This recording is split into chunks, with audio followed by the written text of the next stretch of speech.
안녕하세요. 세안에 빠지다의 DJ 민영입니다. 요즘 들어 아침 저녁으로 선선한 날씨가 이어지는데요. 이럴 때일수록 여러분들도 감기 조심하셔야 할 것 같습니다.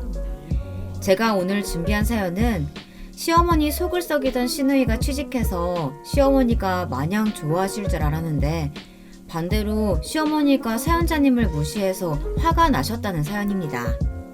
오늘 사연도 어떤 일들이 있었을지 정말 궁금한데요. 그럼 오늘의 이야기 함께 시작해 볼게요.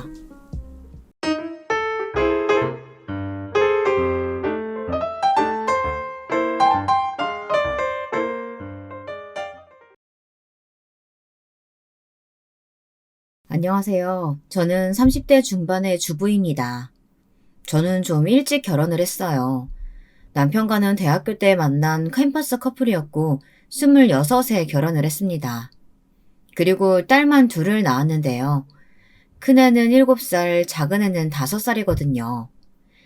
제 남편은 작은 새마을금고에서 근무하고 있습니다. 우리 가족만 놓고 본다면 남편과 큰 문제 없이 잘 살고 있고 애들도 잘 크고 있어서 불만이 없습니다. 그럼 여러분께선 이렇게 생각하실 수 있겠죠. 그렇게 행복한 생활을 하는 사람이 무슨 불만이 있어 유튜브로 사연을 보내나 의아하실 것 같습니다.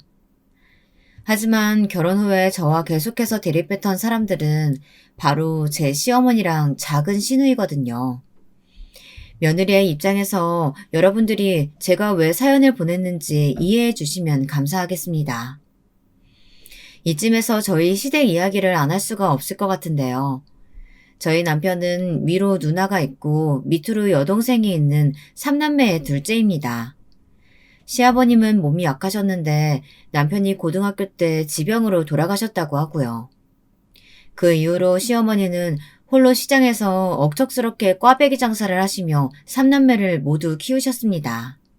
시아버지가 돌아가시기 전까지는 집에서 살림만 하시던 시어머니는 처음부터 장사를 잘 하시지는 못했습니다. 꽈배기를 잘 튀기는 법도 모르시고 말솜씨로 단골 손님을 잡지도 못하셨어요. 그저 묵묵히 꽈배기만 튀겨서 진열해 놓으시고 잠자코 손님을 기다리기만 했으니 누가 알고 시어머니의 리아카에 꽈배기를 사러 오겠습니까? 아줌마, 무슨 꽈배기가 이렇게 맛이 없어요? 바삭바삭하지도 않고 기름이 너무 많아요. 기름을 충분히 빼야지. 아이고, 죄송합니다. 제가 장사한 지 얼마 안 돼서 어떻게 하면 맛있게 하는지를 잘 몰라서요. 죄송합니다. 그럼 좀 배워봐요. 다른 가게들 다니면서 좀 먹어보고 해야지. 이러다간 금방 망해버리겠네. 저 손님들이 꽈배기에 이런 호평을 해대자 시어머니는 이런저런 맛집으로 소문난 가게들을 돌면서 노하우를 배워오셨습니다. 그 후로 점점 시어머니의 꽈배기는 시장의 명물로 입소문을 타게 되었습니다.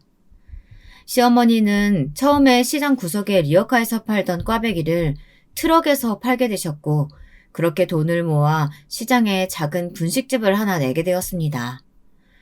꽈배기뿐 아니라 튀긴 어묵과 떡볶이 등 메뉴가 늘어나면서 자연히 모든 집안일은 고등학교를 졸업하고 집에서 놀던 큰 시누이 몫이 되었습니다. 시어머니는 큰 시누이와 함께 시장에서 분식집을 운영한 지 거의 20년이 다 되어 가는데 그 덕분에 큰 시누이는 어딘가에 취직할 걱정은 없었던 것 같아요. 그러면서도 큰 시누는 모네 대학을 못 간 게 아쉽다고 저만 보면 그렇게 하소연을 했습니다. 저는 아무 생각 없이 큰 시누이에게 방송통신대라도 다니기를 권했고 큰 시누는 늦게나마 방통대에 입학해서 사회복지학과 공부를 했습니다. 밤 9시에 분식집 문을 닫고 와서는 12시가 넘도록 저녁도 안 먹고 공부를 하는 큰 시누이의 눈을 보면서 시어머니는 좀 무서웠다고 하는데요. 얼마나 대학 못 간 게 한이 되면 저랬을까 그런 생각에 미안한 생각도 들었다고 하시더군요. 큰 시누는 사회복지학과를 졸업한 후 이제 시어머니의 분식집을 나와 혼자 사회복지사로 일하고 있습니다.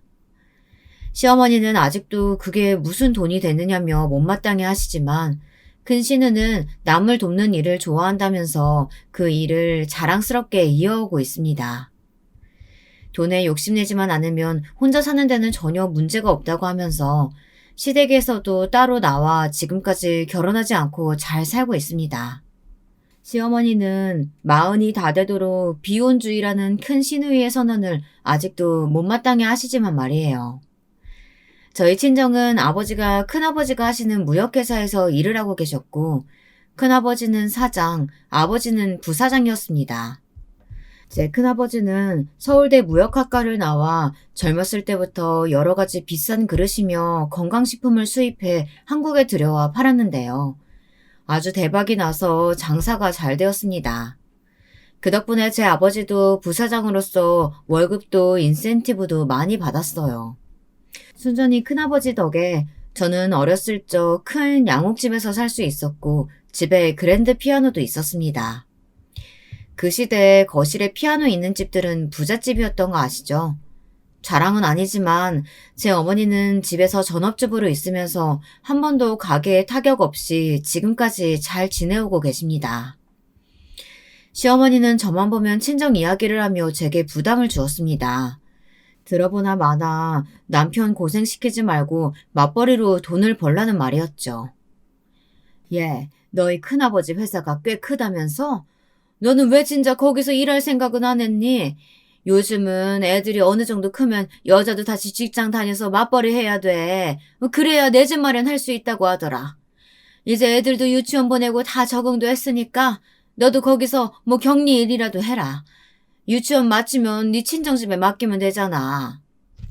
어머니, 저 숫자 더하는 거 잘 못해서 격리 일은 자신 없어요. 그리고 걱정 마세요. 조그만 애들 더 키우고 나서 제가 스스로 일할 때 찾아볼게요. 아무리 그래도 큰아빠 회사에 낙하산으로 들어가기는 싫어서요. 넌 그런 빽이 있으면 써먹어야지. 그게 무슨 말이야. 얘가 뭘 모르네. 네 남편만 믿고 있지 말란 말이야. 작은 새마을금고 대리가 무슨 돈이 있어서 언제 집을 사겠어. 시어머니는 조선시대의 못된 시어머니처럼 저한테 말도 안 되는 시집살이를 시키는 분은 아니었어요. 하지만 저한테 집에서 전업주부만 하고 있지 말라는 잔소리는 꽤 오랫동안 하셨는데요. 그 이유는 큰 신우도 어머니 가게에서 일하지 않았다면 꼼짝없이 고졸백수로 늙어갔을 신세고 작은 신우 역시 해가 바뀌면 나이는 먹어가는데 이렇다 할 직업이 없어서였습니다. 나중에 들은 이야기지만 작은 신우 역시 대학을 너무 가고 싶었다고 합니다. 하지만 집안 형편 때문에 시어머니가 고등학교 졸업하면 꽈배기 장사나 도우라며 끝까지 반대를 하셨다고 하더라고요. 시어머니도 어쩔 수 없는 옛날 분이시라 남편인 아들만 대학 보내면 된다고 생각하셨답니다. 그런 시어머니에게 화가 난 작은 신우는 온전히 자기 힘으로 대학 등록금을 벌면서 다녔고 6년 만에 겨우 졸업을 했다고 하더라고요. 그러나 제 막내 신우는 그렇게 독하게 다닌 대학이 무색하게 얼마 전까지 백수였습니다. 물론 작은 신우가 취업 준비를 안 한 건 아니지만 특별히 공부를 잘하는 편은 아니었거든요. 대학도 학과도 그저 그런 곳이었던 신우에게 맞는 취직 자리는 잘 잡히지 않는 것이었습니다. 신우는 대학을 졸업하고 공무원 시험을 준비한답시고 고시원에 들어가 돈도 많이 썼는데요. 5년이 지나도록 한 번도 합격을 하지 못했습니다. 그래서 시어머니인 백수인 작은 신우 때문에 오랫동안 골머리를 앓았습니다. 예, 경자야. 혹시 너희 남편 회사에 우리 막내딸 취직 좀 시켜주면 안 될까? 얘가 내 딸이라서가 아니고 좀 성실하고 책임감은 있거든. 그래? 네 딸 대학 어디 나왔어? 서울 경기권에 있는 좋은 대학 나왔어?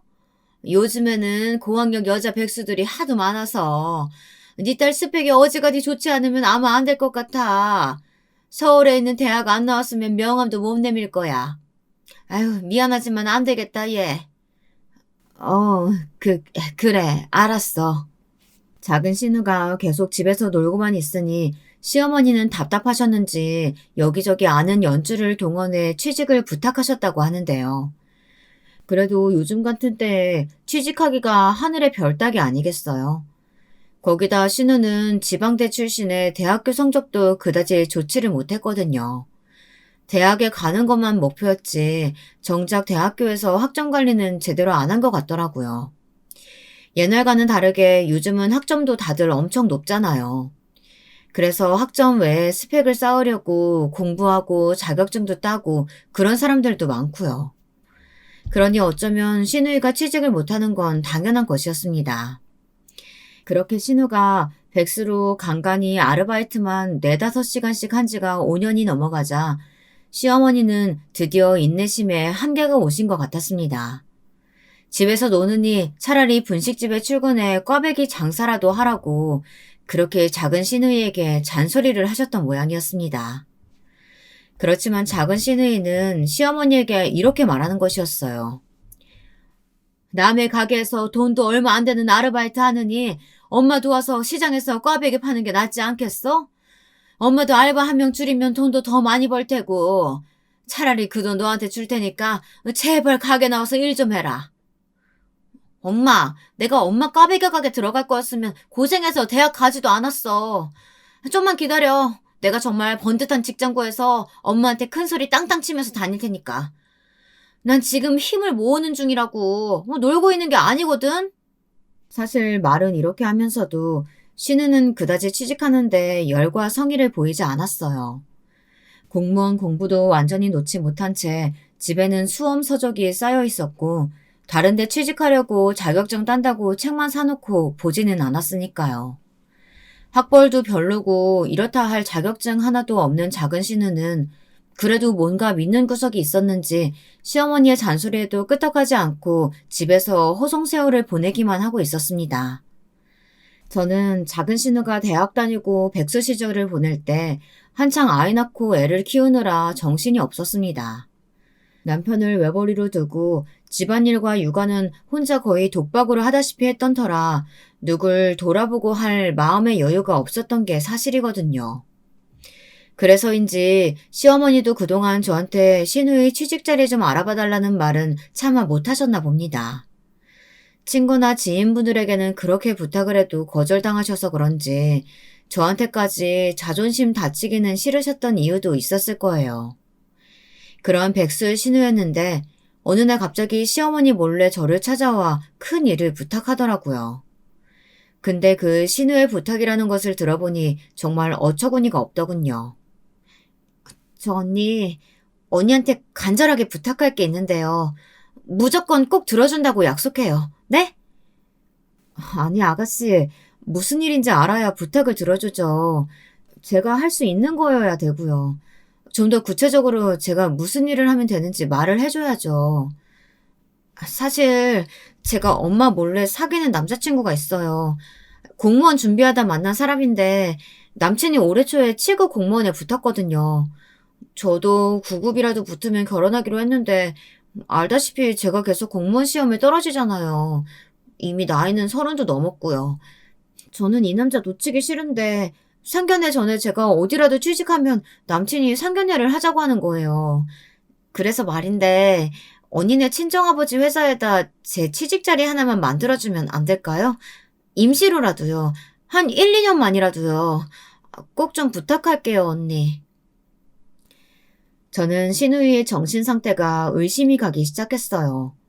도대체 머릿속에 뭐가 들은 건지 솔직히 여러분들은 이해가 되시나요? 취직 자리를 결혼 성사를 위해 쓰겠다는 게 말이나 되나요? 그런 불순한 목적으로 회사를 다녀봐야 얼마나 가겠습니까? 저는 고개를 절레절레 저으면서 신우이에게 말했습니다. 아가씨, 내가 걱정돼서 하는 말인데 그런 목적으로 취직하겠다는 게 말이 돼요? 그건 우리 큰아버지 회사에도 아가씨에게도 도움 안 되는 일이에요. 그냥 남자친구한테 솔직하게 말하고 공무원 공부나 열심히 하는 게 어때요? 내가 이 결혼만 성사되면 알아서 그 회사에 사표 내고 나가주겠다고요. 누가 오래 일한대요? 저는 이 결혼 꼭 하고 싶어서 취직하려고 하는 거예요. 취업이 목표가 아니라고요. 언니는 친정 아버지라는 든든한 백도 있으면서 이 정도 부탁도 못 들어줘요? 아, 제발요. 언니 부탁 좀 할게요. 네? 막무가내로 저한테 매달려 그렇게 부탁을 가장한 협박을 하는 작은 신우의 등살에 못 이겨 저는 한번 친정 아버지에게 물어나 본다고 했습니다. 그때서야 작은 신우는 얼굴에 한박 웃음을 띄우면서 제 앞에서 물러나는 것이었습니다. 이 고집불통을 누가 말리겠어요. 어릴 때부터 막내로 자라 그런지 지금까지도 한 번 물면 놓지 않는 것이 우리 막내 신우였습니다. 고집이 엄청나서 시어머니는 물론 큰 신우도 남편도 동생 고집에는 두 손 두 발 다 들었다고 할 정도였으니까요. 자식이 되어 친정에 갈 때 좋은 소식만 가지고 가야 하는데 이번에는 저도 엄마 아버지께 면목이 없더라고요. 게다가 시어머니한테는 절대 비밀로 해달라고 하면서 언젠가 말을 해도 신우가 직접 한다고 하니 제가 얼마나 답답했는지 짐작이 가시겠어요. 그래도 신우 부탁이라고 모질게 거절하지도 못한 채 저는 부담을 가득 안고 어머니에게 어렵게 입을 떼었습니다. 어머, 네가 웬일이니? 별일 없으면 친정에도 잘 오지도 않는 애가. 애들 얼굴 잊어먹겠다. 용건 없더라도 친정에 자주 좀 와. 엄마, 미안해요. 내가 정신적으로 여유가 없어서요. 애들이 좀 더 커야 자유롭게 어디든 다닐 수 있을 것 같아. 애들 둘 데리고 지하철 타는 게 아직 쉽지가 않아요. 그럼 오서방이랑 같이 오면 되잖아. 오서방은 바쁜 직장도 아닌데 꼭 같이 오지는 않더라. 무슨 일이야? 너희들 싸운 거냐? 싸운 거 아니에요. 그 사람 몰래 좀 드릴 말씀이 있어서요. 좀 이따 저녁 먹고 집에 가봐야 할 것 같아요.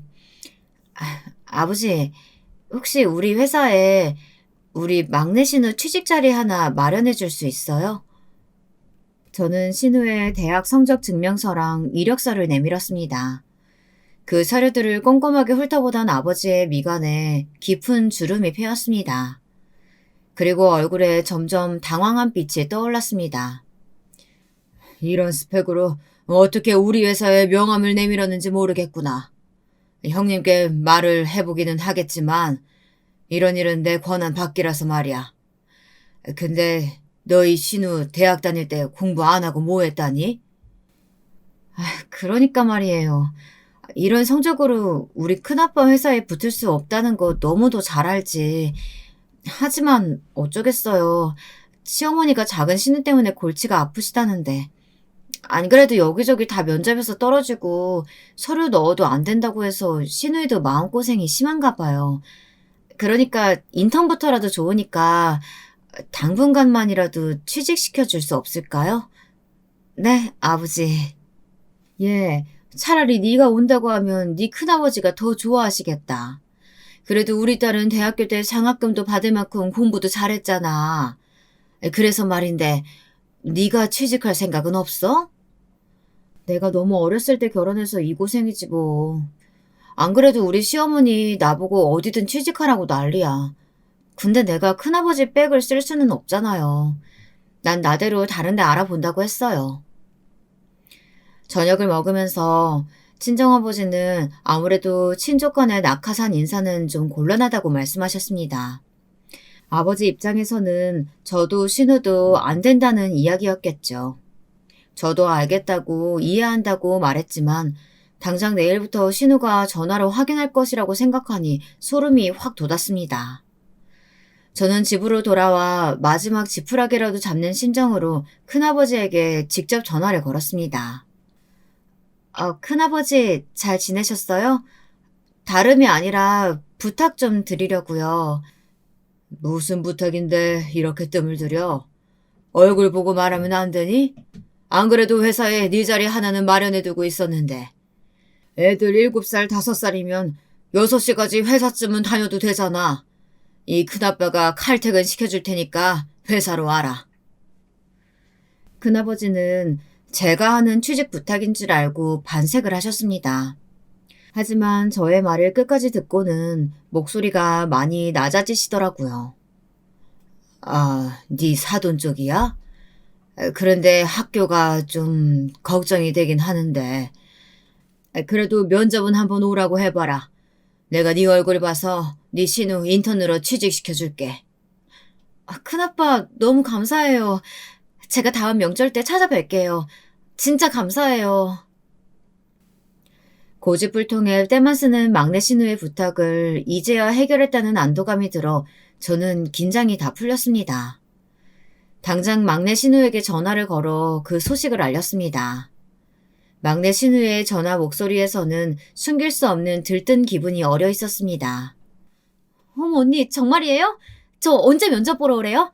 사실 다음 달에 오빠랑 상견례 날짜 잡으려고 했거든요. 제가 진짜 이 은혜는 잊지 않을게요. 아, 고마워요, 언니. 아가씨, 명심해요. 내가 꽂아준 거라는 거.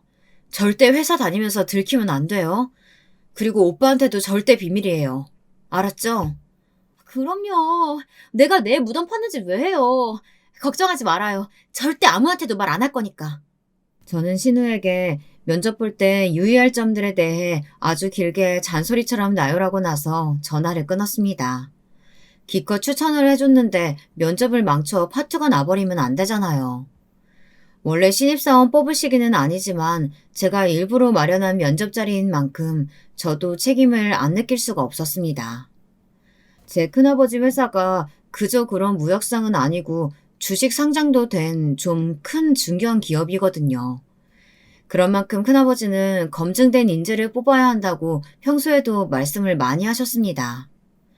그런데 그런 깐깐한 큰아버지의 마음에 과연 신우가 잘 맞을 수 있을지 걱정이 되는 건 어쩔 수가 없더라고요. 저는 이미 제 손을 떠난 일이니 더 이상 신경 안 쓰기로 굳게 마음먹었습니다. 지금 제가 할 일은 애들 씻겨서 재우고 친정에 가느라 못한 청소 빨래를 하고 얼른 자는 거였으니까요. 그런데 어떻게 된 일인지 막내 신우는 큰아버지와 직접 본 면접을 통과한 모양이었습니다. 며칠 후 신우는 저한테 기쁨에 차서 전화를 걸었습니다. 언니, 저 사돈어른 회사에 인턴으로 합격했어요. 정말 고마워요. 다니는 동안에는 열심히 일할게요. 사돈어른께 고맙다고 전해주세요. 저 다음 달에 무리 없이 상견례 할 수 있을 것 같아요. 아가씨, 잘 됐어요. 근데 웬만하면 아가씨 결혼하고 나서도 잘 다녔으면 좋겠어요. 좋은 회사니까 아가씨만 열심히 일하면 정직원도 될 수 있을 거예요. 그럼 좋긴 하겠지만 아직 그렇게까지 큰 희망은 마음에 없어요. 아무튼 알겠어요, 언니. 전화를 끊고 나서 저는 걱정이 되더라고요. 워낙에 어디를 튈지 모르는 럭비공 같은 성격을 가진 신우인 것을 잘 아니까요.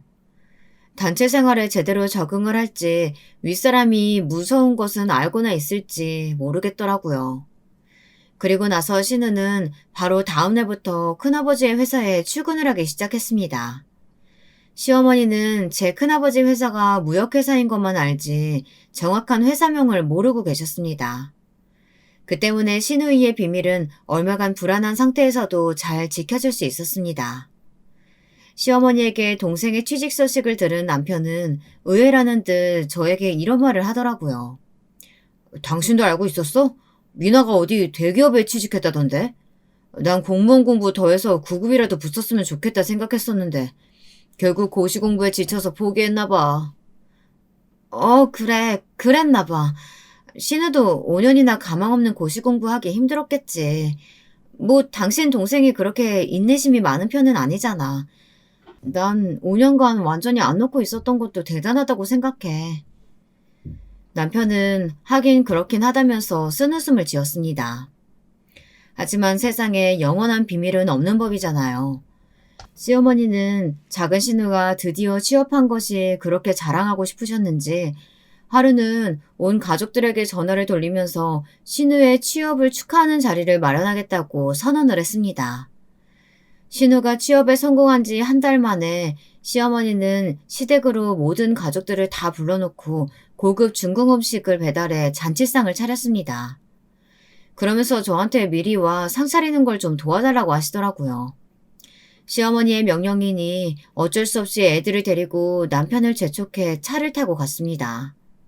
시댁에 도착하니 시어머님은 아버님이 돌아가신 후 왕래도 거의 없던 시아버지 쪽의 형제분들도 불렀고 또 시어머니의 형제분들도 초대를 했더라고요. 집에서 하기에는 꽤나 규모가 큰 행사처럼 되어버리고 말았습니다. 어머니의 기분을 이해 못하는 건 아니지만 꼭 이렇게까지 크게 일을 벌였어야 했는지 저는 지금 생각해도 이해가 되지 않아요. 결혼식 뒤풀이면 이해가 돼요. 막내딸이 취직에 성공한 정도로 시댁의 고모랑 외삼촌들까지 불렀어야 했나 싶더라고요. 여러분들도 그렇게 생각하지 않으시나요? 저희 어머니가 좀 과한 것 같지 않으신가요? 막내 신우도 사귀는 남친 부모님께 잘 보이기 위한 시한부 회사 생활이 완전히 기정사실화되자 부담이 되긴 했던 모양이에요. 시어머니에게 귓속말로 이렇게 말하는 것 같더라고요. 아, 엄마, 일을 왜 이렇게 크게 만들어? 나 인턴으로 합격해서 정직원 될지 1년이나 지나봐야 한다니까. 근데 친척들까지 초대할 필요가 뭐가 있어? 그냥 우리 식구들끼리 저녁 한 끼 먹으면 되지. 얘, 모르는 소리 하지 마. 듣자니 거기 주식회사라며. 유명한 회사일 거 아니야.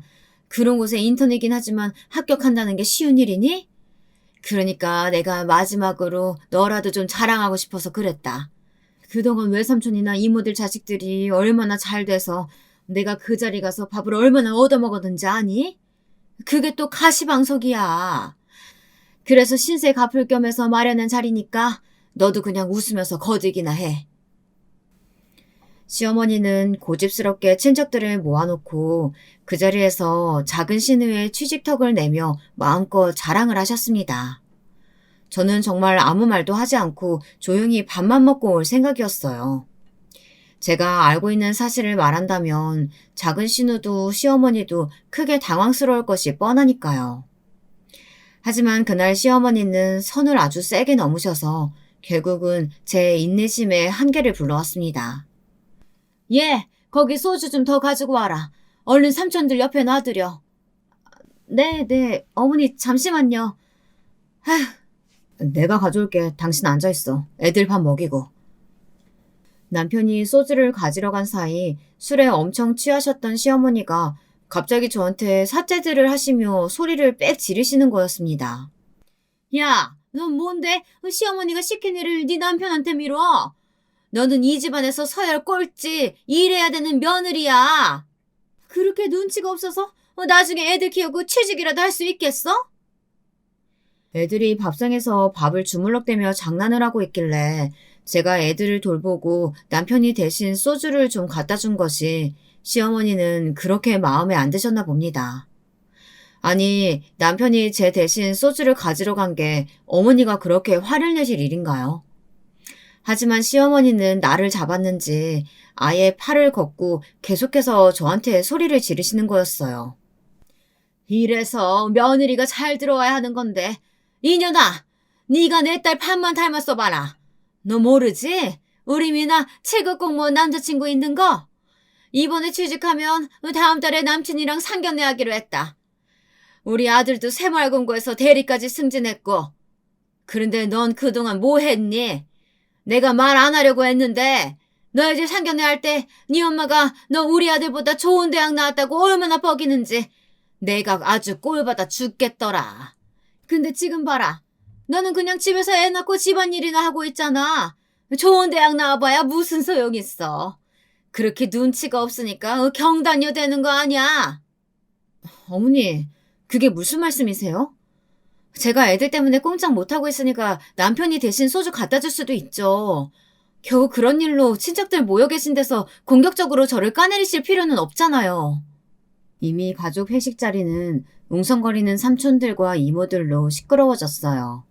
몇몇 양식 있는 삼촌들은 술 취한 시어머니에게 그만하라면서 조심스럽게 말렸으나 시어머니 편을 들며 저를 공격하는 이모도 계셨습니다. 시어머니는 자기를 편들어주는 이모가 생기자 의기양양하게 저한테 더 크게 쏘아붙이는 것이었습니다. 뭐? 이 년이 시어머니한테 따박따박 말 대꾸하는 것 좀 봐라. 예민아야, 네 올케 미친 거 아니니? 엄마 왜 그래? 올케가 큰 잘못한 것도 아닌데. 엄마 속 타는 건 알지만 이제 좀 그만해요. 올케 언니도 힘들어요. 작은 신우에게 화살이 돌아가자 작은 신우는 안절부절 못하면서 저한테 눈짓을 하기 시작했어요. 화가 나겠지만 제발 사실만은 말하지 말라는 뜻이었겠죠. 저는 처음에는 이를 악물고 참아보려고 했습니다. 하지만 시어머니의 막말은 거기서 그치지 않았습니다. 내가 말이야, 바른 말이지. 처음부터 우리 현준이랑 너 결혼하는 거 마음에 안 들었어. 기집애가 자존심만 세고 남편을 자기 밑으로 생각하잖니. 너는 집에서도 밖에서 일하는 남편 부려먹지? 그깟 집안이라고 애 둘 키우는 거 가지고 유사 떨지 말란 말이야. 그리고 애들 맡기고 얼른 취직하라는 이 시애미 말을 귀등으로도 안 들어. 너 나도 얕잡아 보는 거지? 어머니 억울해요. 저 그런 생각한 적 없어요. 정말 아무것도 아닌 일로 왜 저한테 막말하세요? 저도 다 생각 있어요. 애들 1, 2년 더 키우고 나서 다시 공부해서 변호사 되려고 했다고요. 뭐? 아이고 변호사 같은 소리하고 앉았네. 네가 무슨 수로 그런 어려운 시험을 봐. 애들 낳고 키우면서 7, 8년 동안 얼마나 머리가 굳었겠니? 그래, 내가 너 법대 나온 거 아는데 그래도 너 같은 년이 무슨 변호사 한다고 깝죽대길. 저와 시어머니의 싸우는 소리를 듣고 이모 삼촌들이 놀라서 눈을 둥그렇게 떴습니다. 아무도 제가 법대를 나왔다는 것을 모르고 계셨던 모양이에요. 사실 제 딸들이 생기지 않았으면 전 벌써 변호사 시험에 합격했을 거고 변호사로 일하고 있었을지도 모릅니다. 남편이 새마을금고에 취직한 이후 결혼해서 아기를 갖고 싶다고 계속 졸랐어요. 그래서 어쩔 수 없이 25 나이에 애가 생긴 채로 남편과 결혼하게 되었던 것이었죠. 제 대학 동기들은 30대 중반이 넘은 지금까지 결혼하지 않고 변호사나 검사가 된 친구들이 많아요. 여자들도요. 그 친구들 인스타그램을 보면서 상대적으로 제가 얼마나 초라하게 보이는지, 애들이 어렸을 때는 사실 힘들어서 남편을 원망했던 적도 많이 있었습니다. 제가 큰 딸만 없었으면 당신이랑 결혼도 안 했고 저는 골드미스 국제 변호사가 되어 있을 거라며 농담처럼 말하곤 했거든요. 그러면 남편은 저에게 이렇게 말했습니다. 그러니까 내가 당신 놓치기 싫어서 우리 딸 먼저 가진 거 아니야. 당신 같은 똑똑한 사람 변호사까지 됐으면 나 같은 남자가 눈에 들어왔겠어? 아무리 오래 사귀었어도 당신 나 버렸을지도 모르잖아. 도저히 그것만은 못 견딜 것 같아. 당신 무슨 일 있어도 나 버리면 안 돼. 저 말을 듣고 저는 기가 막혔습니다. 전 정말 남편을 아무 사심 없이 사랑했거든요. 어릴 때 만나서 그저 서로 좋아서 조건 같은 거 안 따지고 결혼까지 이어진 거고요. 그때까지는 남편만은 제 편인 줄 알았습니다. 하지만 남편의 이기적인 행동과 말도 저는 조금 꺼림칙한 기분이 들었습니다. 하지만 더 큰 문제는 그날 그 당시에 시어머니였어요. 신우와 제 처지를 비교당하면서 그 앞에서 신우가 부탁한 일이 무엇이었는지 말도 안 하고 지나갔다면 저에게는 두고두고 한으로 남았을 것 같습니다. 저는 기관총처럼 쏘아진 시어머니의 막말에 분을 못 이기고 말하면 안 되는 신우의 비밀을 털어놓게 되었습니다. 어머니, 이 말 들으시면 저한테 절에도 모자라실 거예요. 사실 그 신우의 회사, 저희 큰아버지가 경영하시는 곳이거든요. 어머니한테 비밀로 해달라고 신우가 얼마나 저한테 고집부렸는지 아세요? 큰아빠 연줄로 제가 신우의 그 회사에 꽂아준 거라고요. 뭐 알거나 저한테 화를 내셔야죠. 언니, 그런 사실 다 까발리면 어떡해요. 그것도 친척들 앞에서. 이 상황에서 저는 뭐가 돼요. 언니 진짜 소름 끼친다. 그렇게 비밀로 해달라고 했는데. 작은 신우는 창피해서 눈에 눈물을 어리더니 집을 박차고 나가버렸습니다. 시어머니 역시 모든 사실들을 다 알고는 망연자실해 아무 말도 못했습니다. 마치 입을 본드로 붙여놓은 것처럼 말입니다. 그날의 집안 행사는 엉망진창이 되어 끝나고 말았어요. 친척들은 숨겨진 사실을 알고 나니 혀를 쯧쯧하며 돌아갔고 시어머니는 앞으로도 친척들 볼 면목이 없다고 그것도 다 저 때문이라고 하면서 저한테 모든 잘못을 덮어 씌웠습니다. 너 어떻게 미나가 부탁한다고 그런 일을 시어머니한테 비밀로 하니? 내가 너희 부모님을 앞으로 어떻게 봐? 아유 창피해. 정말 창피해서 내가 못 산다. 이번 일은 네가 수습해라. 다음 달에 예비사위 볼 면목도 없다. 어머니, 도대체 제가 무슨 잘못을 했어요? 막내 신우 고집스러운 부탁 들어주느라고 제가 얼마나 아버지랑 큰아버지한테 고개 숙이고 부탁드렸는지 아세요? 말이야 바른 말이지. 어머니도 양심 있으면 생각을 좀 해보세요. 작은 신우 스펙에 어디 언감생심 저희 큰아빠 회사에 취직이 되겠어요? 제가 취직시켜달라고 부탁했어요. 조금 모자라더라도 성실하다, 사람은 좋다, 이렇게 마음에도 없는 말들 해가면서요. 여보, 이제 그만해. 나도 이런 말 들으니까 좀 당황스럽네. 아무리 내 동생이지만 미나가 제 스스로 들어간 줄 알았는데. 당신이 큰아버님한테 부탁한 거라니. 그리고 당신, 나 모르게 그런 계획이 있었던 거야? 나는 당신이 우린 결혼 생활에 만족하고 전업주부 생활에 만족하는 줄 알았어. 그런데 그게 아니었다니. 당신한테 좀 실망했다. 이렇게 남편조차 저한테 등을 돌리려는 것이었습니다. 저는 작은 신우에게 선심을 베풀려다가 오히려 뺨 맞고 화풀이를 당하게 생겼습니다. 여러분들은 제 입장이 되어보신다면 어떻게 하시겠어요? 저는 아무리 봐도 시어머니의 경솔한 비교와 입방정 때문에 이사달이 난 것 같은데 모두들 팔은 안으로 굽는다고 하면서 전부 다 제 잘못으로 돌려버리는 것이었습니다. 울지 않으려고 했지만 남편이 보는 앞에서 저는 서러움에 뜨거운 눈물을 흘렸습니다. 그 후로 마음이 상한 저는 시댁에 당분간 가지 않았습니다. 시어머니나 작은 신우가 보기 싫어서도 있었지만 저의 선의가 오히려 그들에게는 저를 원망할 수 있는 좋은 구실이 된 것 같아 싫었습니다. 저는 친정엄마에게 전화해서 작은 신우에 대한 부분을 모두 말씀드리고 하소연을 했습니다. 우리 시어머니는 도대체 무슨 생각을 가진 건지 모르겠어. 엄마, 이게 내가 잘못한 일이야? 난 그렇게 생각 안 하는데 남편도 그렇고 시어머니도 신우도 나를 원망하니까 진짜 억울해 죽겠어. 평소에 그쪽 사람들이 매번 너한테 그런 게 아니라면 웬만하면 좀 참고 살아봐. 그나저나 난 큰아버지 회사에 네가 들어가길 바랬는데 너는 거기다 신우이를 들이미면 어떡하니? 그런 자리는 소개해줘도 일하는 사람이 잘못하면 네가 더 욕먹어. 그러니까 함부로 그런 부탁 들어주지 마. 앞으로는 그냥 조용하게 살아. 그래서 저는 그 다음 달에 작은 신우가 남친을 소개해준다고 시댁으로 오라는 전화를 받았지만 이렇게 말했습니다. 언니, 저 오늘 집에 남자친구 데리고 와요. 상견례 때는 그래도 언니도 와야 하잖아요. 그 전에 얼굴이나 한번 봐요. 아가씨, 그 전에 나한테 뭐 할 얘기 있지 않아요? 그날 그러고 나가서 시어머니한테 한마디도 안 했다면서요. 그러면 아가씨를 회사에 소개시켜준 내 입장이 뭐가 돼요? 그날 일은 언니가 잘못한 것 같은데요.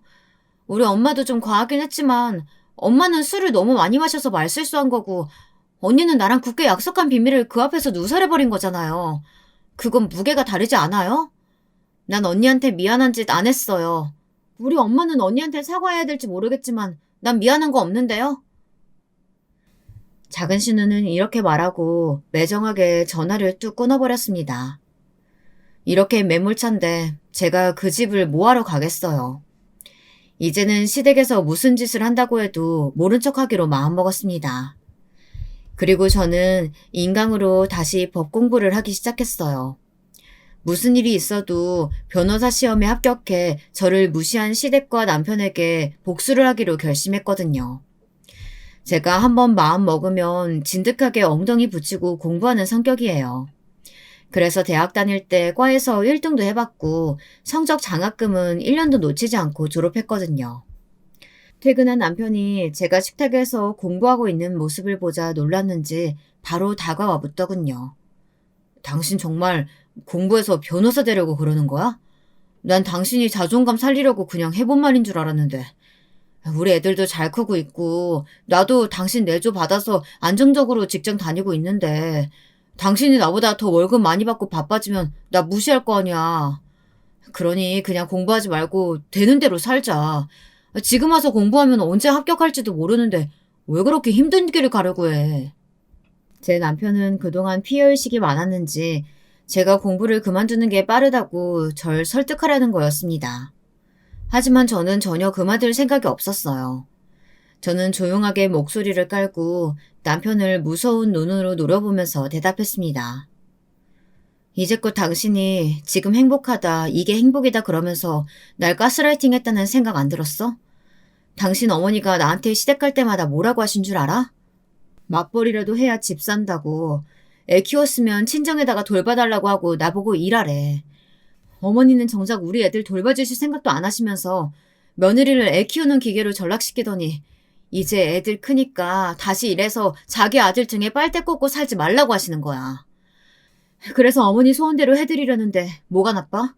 이왕 일할 거 당연히 당신보다 많이 벌어야지. 어머니 하시는 말씀이 당신 혼자 벌어서 언제 집 사고 건물 살 거냐고 그러시던데. 그동안 싸움이 될까 싶어 남편에게 말 못했던 사실을 전부 이야기하고 나니 저는 속이 시원했습니다. 하지만 듣는 남편은 자존심이 상했는지 얼굴이 점점 흑빛이 되더라고요. 남편은 당장 전화해 시어머니에게 소리쳤습니다. 어머니, 애엄마한테 돈 벌라고 하면서 부담 주셨어요? 당연한 거 아니니? 전업주부 그거 언제까지 할 건데? 너 혼자 벌어가지고 언제 전셋집 면할 거니? 네가 말 못하는 것 같아서 내가 며느라기 볼 때마다 잔소리 좀 했다. 왜? 그 애가 그것도 시애미 잘못이라고 하지? 그게 아니고요. 저는 이 사람 나가서 일하는 거 싫다고요. 이 사람이 진짜 변호사 되면 나 같은 남편 얼마나 무시하겠어요. 그래서 일하지 말고 애나 키워라. 계속 이렇게 말하고 있었는데 중간에서 어머니가 다 파토내시면 어떡해요? 아이고 못났다. 너 진짜 내 아들 맞니? 될 가능성이 있는지는 몰라도 걔가 변호사 되면 걔 등에 네가 빨대 꽂고 살아. 그러면 되는 걸 뭘 그렇게 쪼잔한 소리나 하고 자빠졌어. 얼마나 크게 소리를 치시는지 수화기 너머로 시어머니의 통화 소리가 제 귀에까지 똑똑히 들리더군요. 그 말을 듣고 저는 소름이 오싹 끼쳤습니다. 이 집에 그대로 있다간 정말 평생 시댁의 한여노릇하면서 내 인생을 다 갈아넣겠구나. 그러기 전에 얼른 도망가는 게 상책이다. 이런 생각이 들더라고요. 남편과 크게 싸운 다음 날 저는 큰아버지께 전화를 걸었습니다. 큰아버지는 반갑게 제 전화를 받으셨어요. 그 다정한 목소리에 저는 저절로 눈물이 났습니다. 바보처럼 저는 울면서 그동안 있었던 일을 하나도 안 빠뜨리고 큰아버지에게 말씀드렸어요. 저 얘기를 듣고 큰아버지는 당연히 아주 화가 나셨나 봅니다. 저에게 이렇게 말씀하시더군요. 아니, 우리 조카가 그동안 얼마나 시댁에서 구박을 받고 살아온 거야? 이런 이야기 왜 너희 엄마 아빠한테 안 했어? 그동안은 그냥 제가 참으면 변하겠지 했다가 작은 신우가 취직 자리 부탁한 이후로 저도 친정에 말을 꺼내봤는데요. 그냥 엄마가 좀 더 참으래요. 그런데 저도 이제는 자존심 상해서 더는 못 참을 것 같아요. 큰아버지, 우리 작은 신우 거기서 일은 잘 하는 것 같아요? 기본도 안 되어 있는 사람을 뽑았는데 어떻게 좋은 성과를 기대해? 네 체면 봐서 실수 100번 해도 참고 있는 거야. 그런데 사돈처녀 말이다. 요즘에 인턴답지 않게 5시만 딱 되면 먼저 퇴근한다고 해서 그과 과정이 아주 곤란한가 보더라. 개념 없다고. 이게 요즘 세대 애들이냐면서 아주 나한테 한숨을 푹푹 쉬는데 이거 언제까지 봐줘야 하니? 저 이제 곧 이혼하려고요. 그래서 무슨 구실에도 붙여서 작은 신우 쫓아내려고 하려고 했는데 본인이 그렇게 회사 생활이 엉망진창이라니 오히려 잘 됐네요. 우리 신우 남자친구랑 결혼하려고 저한테 취업 부탁한 거거든요. 결혼만 하고 나면 회사에 사표 내려고 했다네요. 참 어이없는데 그걸 알고도 소개시켜줘서 제가 큰아빠한테 죄송해요. 큰아버지는 작은 신우를 잘라야겠다고 좋은 사유를 귀뜸해줘서 고맙다고 하시면서 전화를 끊으셨습니다. 작은 신우가 퇴출되고 나면 저한테 그 자리를 주시겠다고 한번 생각해보라고 하시면서요. 큰아버지는 제가 이혼하는 게 훨씬 낫겠다고 어려운 일 있으면 큰아버지를 찾아오라고 당부하시는 것도 잊지 않으셨어요. 저에겐 아직 친정이라는 든든한 아군이 있다 그렇게 생각하고 열심히 인터넷 강의를 들으면서 변호사 시험을 준비했습니다. 다행히 아직 머리는 크게 굳지 않았는지 대학 때 강의 내용들이 살아나면서 수월하게 문제를 풀 수 있었습니다. 저는 공부를 하면서 틈틈이 남편과의 이혼 소송도 준비했습니다. 그 사달이 일어난 지 한 달 후 시어머니로부터 전화가 왔습니다. 머리 끝까지 화가 나 제가 전화를 받자마자 귀가 울리도록 소리를 치더군요. 너 어떻게 이렇게 뒤통수를 칠 수가 있니? 우리 집안 풍비박산 내려고 작정했어? 어머니, 무슨 말씀하시는 거예요? 전 전혀 모르겠는데요. 저는 짐작이 가지만 일부러 모른 척했습니다. 제 패를 처음부터 섣불리 까보일 순 없잖아요. 시어머니는 저에게 화풀이를 하기로 작정하신 것 같았어요. 사실 따지고 보면 작은 신우가 해고당한 것도 자기 탓이고 시어머니가 신우랑 짜고 신우 남친과 상견례를 하겠다는 것 역시 사기 행각에 가까운 거 아니겠어요?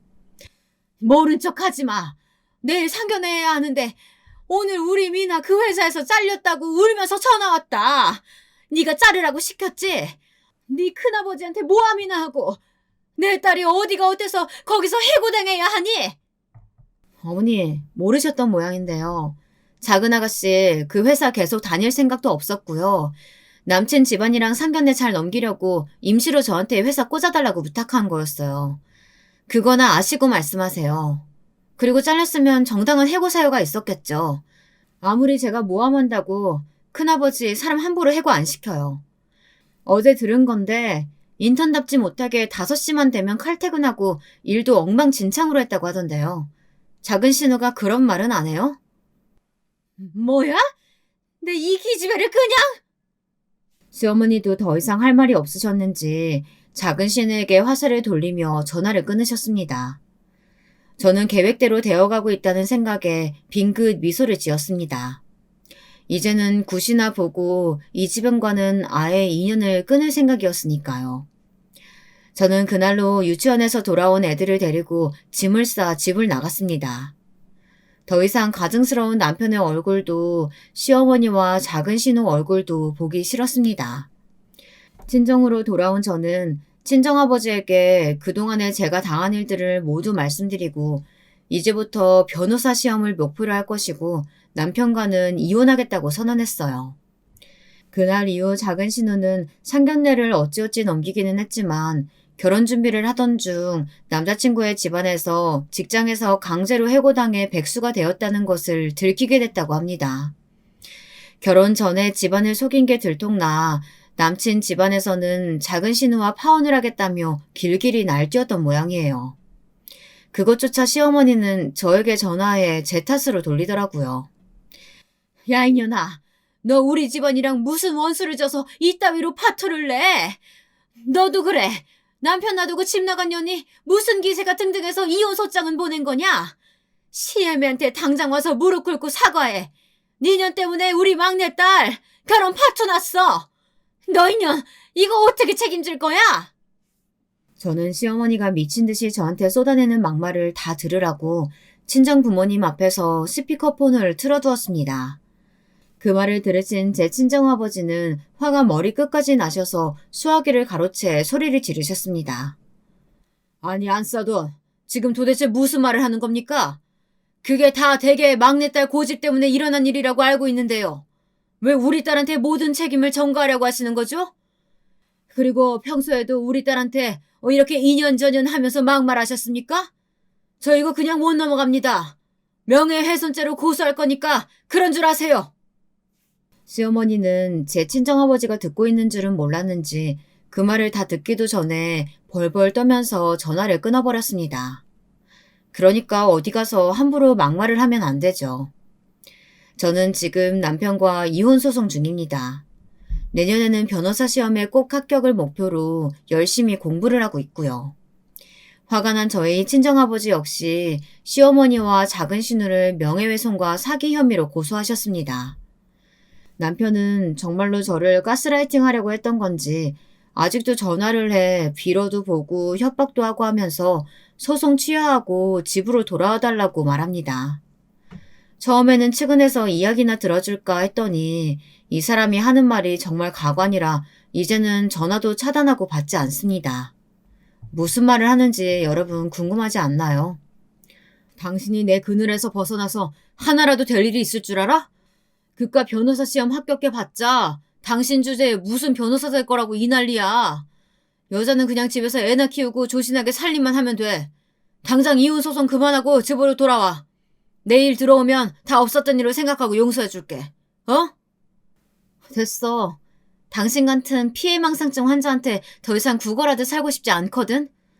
내가 능력 있어서 변호사 준비하겠다는데 네가 뭔데 그걸 막으려고 난리야. 당신 그 말 그동안 나를 완전히 무시하고 살았다는 거 아니야. 진짜 소름 끼친다. 이제껏 사이코를 착한 남편으로 믿고 살아왔던 내 8년간의 결혼 생활이 너무 아깝다. 다시는 안 돌아가. 이제 당신 전화 차단할 거니까 알아서 해.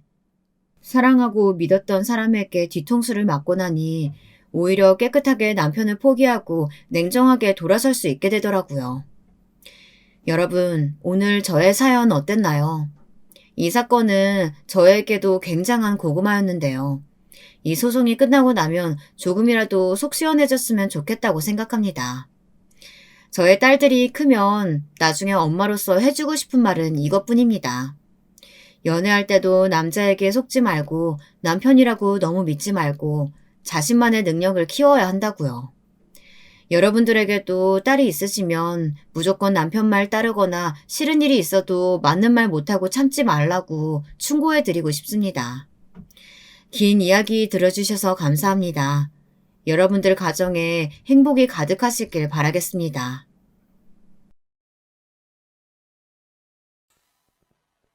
안녕하세요. 저는 60대 초반의 아들 둘을 둔 주부입니다. 젊었을 적엔 저도 60대라 하면 인생을 다 산 꼬부랑 할머니일 줄 알았는데 막상 60을 지나고 보니 50대, 40대일 적 마음과 크게 다른 게 없더군요. 다만 제게 일어나는 모든 일에 있어서 조금 더 너그러워지고 초연해지는 여유가 생겼다는 점이 가장 큰 변화라고 할 수 있겠네요. 하지만 그런 저에게도 감당하기 어려운 고난이 찾아오는 바람에 힘든 시간을 보내야만 했는데요. 이번 유튜브 사연으로 그 이야기를 꺼내보고자 합니다. 부족한 글솜씨니 마음 편안히 들어주셨으면 합니다. 저는 충청도 한 시골에서 남편과 함께 인삼밭 농사를 지어왔습니다. 20대까지만 해도 다른 도시에서 직장을 다니던 저였지만 사촌의 중매를 통해 지금 이곳 마을이 고향이던 남편을 만나 정착하게 되었죠. 뜻하는 대로 흘러가지 않는 게 인생이라 하지만 어릴 적엔 제가 시골에서 농업을 하게 될 거라고는 생각을 못했습니다. 그건 타고난 농사꾼들만이 할 수 있는 일이라고 여겼으니까요. 그런데 뜻하지 않게 남편을 따라오게 되었고 어느새 저도 그럴듯한 농사꾼이 된 겁니다. 처음엔 안 해본 일이 없던 것 같네요. 고추 농사나 가지 농사도 지어보고 복숭아를 키워서 과수원도 해보고요. 그 무엇 하나 쉬운 일이 없었어요. 남편과 둘이 일궈내기엔 너무나 손이 많이 가는 일에다 여름만 되면 18시간씩 일해야 하는 그야말로 중노동이었으니까요. 해도 끝이 없는 일에 손끝 하나하나가 갈라져 감각을 잃어가도 저는 아내이자 엄마로서 살아내야 하기에 하루하루에 최선을 다하며 일했죠. 남편은 저에게 항상 고맙다고 했지만 남편 또한 참으로 정직하고 성실한 사람이라 잠 한 번 편히 못 자고 몸이 부서질 듯 일해왔으니 저에게도 참 고마운 사람이죠. 그렇게 40년이 지나고 보니 어느새 빚을 갚고 새 집을 짓고 자식들 물려줄 재산 정도 모았네요. 그 모두가 알뜰히 써가며 구슬땀 흘려 모은 결과이기에 저에게는 지난 세월이 마치 훈장처럼 느껴집니다. 적어도 남 부끄럽지 않게 해줄 수 있는 부모가 되었단 생각에 뿌듯하기도 했고요. 그래서인지 제 삶의 마지막 숙제가 있다면 두 아들이 각자의 자리에서 성공하여 잘 먹고 잘 사는 모습을 보는 게 아닐까 싶어요. 자식 가진 부모라면 다 똑같겠다만 저에게도 두 아들은 제 목숨과도 같은 존재예요. 이 아이들을 보며 살았고 살고 있고 살아가려고 하거든요. 가난한 시골에서 태어나 그 흔한 장난감 한번 사준 적이 없지만 말썽 피지 않고 자란 애들이에요. 제가 못 배운 터라 제대로 된 교육도 못했지만 타고난 성향이 그런 건지 참으로 순하게 커주었죠. 그게 저의 자랑거리이기도 했고요. 둘은 5살 터울이었는데 첫째는 살가우면서도 말을 잘 듣는 순정적인 아이였어요. 둘째는 말수는 적어도 우직하고 믿을 수 있는 든든함이 있었고요. 이렇듯 너무나 소중한 남편과 아이들이 있었기에 금전적으로는 부족해도 언제나 화목한 가정을 유지할 수 있지 않았나 싶네요. 그 후 평생 꼬마아이처럼 엄마를 찾을 것 같던 두 아들들은 어느새 학교를 가고 성인이 되고 결혼을 해 가정을 이뤄냈습니다. 그간의 시간들이 어떻게 흘러간 건지는 모르겠어요. 시간은 나보다 아들들에게 더 빨리 적용되는 게 아닌가 싶었죠. 어느새 그 둘이 각각 한 가정의 가장이 되어 있었으니까요. 첫째는 비교적 빨리 회사에 취직해 다른 부서에서 디자이너로 일하던 며느리와 만나 1년 반 전에 결혼해서 서울에서 살고 있어요. 시험을 보고 경찰이 된 둘째도 예비 며느리와 이제 곧 결혼을 앞두고 있네요. 둘째는 근처 시내에서 일하고 있으니 더 자주 보는 사이이기도 하고요. 첫째가 30살이 되던 해 처음으로 결혼하고 싶다며 여자친구를 집으로 데려온 날이었어요. 그날따라 저는 유독 긴장을 많이 했었습니다. 혹시나 시골에 대한 안 좋은 시선으로 인해 우리 집에 들어오길 꺼려하면 어떡할까? 우리가 세련되지 않은 사람들이라 아들과 결혼하길 싫어하면 어떡할까? 여러 걱정이 들더군요. 하지만 그런 걱정은 기우였던 듯이 그 아이는 특유의 명랑함으로 우리를 친절히 대해주었죠. 이런 마을은 처음 와봤지만 도시와 다르게 자연의 따뜻하고 온화한 분위기가 마음에 든다면서요. 나중에 나이 들면 그런 시골 마을에서 사는 것도 너무 좋겠어요. 원래 그런 로망 하나쯤은 가지고 있잖아요. 어머님, 아버님 댁 옆에서 살아도 좋을 것 같고요. 그치, 지훈 씨? 적당히 강단도 있고 고집도 있어 보이는 게 첫째와 잘 어울리는 아내감이라고 생각했죠. 첫째는 다 좋지만 약간은 무른 감이 있어서 줏대를 잡아줄 사람이 필요할 것 같았거든요. 그 만남 후로 첫째 아들의 결혼은 일사천리로 진행되었어요. 그동안 모아둔 돈으로 집을 마련해 주려고 했지만 첫째가 거절하더라고요. 자신이 모아둔 돈도 있고 첫 집은 대출받아서 전세로 가려고 했다면서요. 그래도 자식이 결혼하는데 부모가 되어서 손 놓고 있을 순 없으니 반 정도는 보태주었습니다. 첫째는 너무나 미안해하면서도 고마워하며 꼭 갚겠다고 했지만 어차피 자식들에게 나누기 위해 모아온 돈이라 전혀 아깝지 않았습니다. 오히려 제 계산보다 한참 적은 금액을 지원해준 터라 나이가 더 들고 나면 가게라도 차릴 목돈을 물려주기로 염두에 두었죠. 둘째는 사실 결혼을 안 할 줄 알았어요. 워낙 애가 숫기가 없어서 연애와는 담을 쌓았거든요. 그런데 중학교 동창을 다시 만나더니 이렇게 식을 올리게 된 거예요. 그 사람이 누구든 간에 둘째가 함께할 반려자가 생겼다는 것만으로도 저는 정말 행복하더라고요. 결혼이 삶의 종착역은 아니지만 그래도 내 자식들만은 일생이 외롭지 않도록 결혼하는 걸 봐야 마음이 편할 것 같았거든요. 어찌됐건 여기까지가 제가 걸어온 길고도 짧은 길이에요. 고단한 삶이었지만 순탄하다면 순탄한 일상이기도 했죠. 하지만 문제는 예상치 못한 시기에 갑자기 저를 덮쳐왔어요. 첫째가 결혼한 뒤 1년 반이 지나고 둘째가 결혼을 반년 정도 앞둔 때였습니다. 별로 좋은 이야기는 아니지만 상황을 위해 먼저 설명하자면 남편이 나무를 하다가 낮은 절벽에서 떨어지는 바람에 다리가 부러졌는데 그 뒤로 거동이 불편해졌거든요. 가뜩이나 나이를 먹을수록 농사일이 버거워져서 줄이려던 참이니 남편도 휴식을 취할 겸 여름부터 겨울까지 반년 정도만 아예 쉬기로 했습니다. 몇 년 동안은 계속 살펴야 하는 인삼밭을 제외하고서요. 막상 쉬려고 하니 또 좀이 쑤셔서 싫더군요. 매일 아침 등산을 가고 강아지를 데리고서 산책도 다니는 등 틈틈이 많이 움직이면서 운동을 하려 했어요. 사람 몸은 너무나 잠깐 사이에 굳어버리니 최대한 건강을 유지하려고 하면서요. 쉬면서 그동안 못 갔던 교회도 가고 책도 읽고 동네 이웃들과 어울려 지냈네요. 그런데 삶에 여유가 생기니 우리 엄마가 보고 싶더라고요. 엄마는 요양원에서 지내고 계셨습니다. 저희 집은 오남매였지만 엄마가 치매를 앓게 된 탓에 돌봐줄 만한 사람이 없었거든요. 저라도 나서서 모실까 했지만 전 일을 시작하면 왼종일 밖에 있어야 하고 그럴 바엔 차라리 형제들이 모여있는 서울에 계시는 게 좋지 않을까 싶었습니다. 돌아가면서 엄마를 찾아뵈면 될 테니까요. 다만 제가 살고 있는 곳이 요양원으로부터 너무 멀어서 자주 찾아뵙질 못했어요.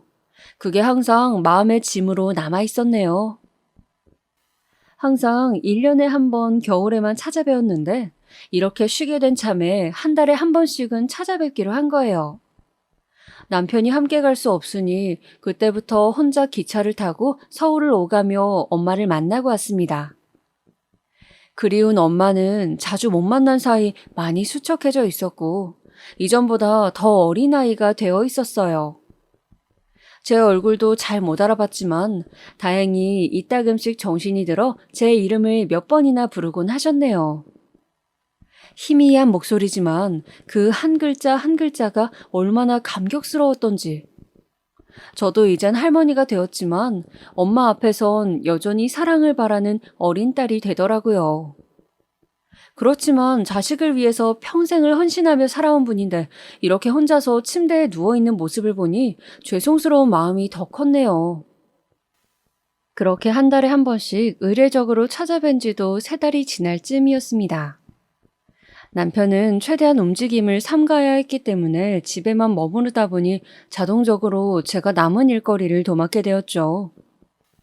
어차피 여름에 심은 게 없어서 큰 일손이 필요한 건 없었지만 이전에 일거든 것들을 처리해야만 했어요.